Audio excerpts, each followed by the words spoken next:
আপনি কি বাড়িতে বাজরিকর পাখি আনবেন ভাবছেন? টিপসগুলো ফলো করবেন। অ্যাক্টিভ এবং প্লেফুল পাখি নিয়ে আসার চেষ্টা করবেন। সুস্থ সবল পাখি সবসময় অ্যাক্টিভ এবং প্লেফুল হয়। পাখির ভেন্টেরিয়া দেখে নেবেন। ভেন্টেরিয়া ভিজে থাকলে, পায়খানা লেগে থাকলে সেই পাখি নেবেন না। পাখির নোস্ট্রিল, নোক, ডানা, ঠোঁট এইগুলো দেখে নেবেন। যদি কোনো জায়গায় ডিফেক্ট থাকে নেবেন না।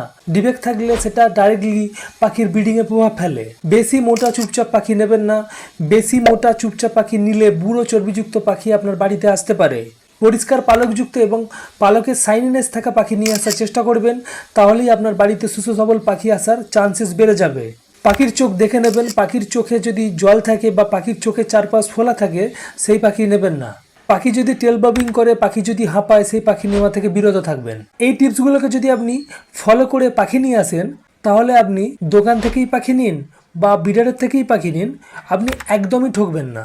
যদি ভিডিও ভালো লাগে অবশ্যই ভিডিওটিকে লাইক করে দিয়ে চ্যানেল সাবস্ক্রাইব করে রাখবেন। ধন্যবাদ।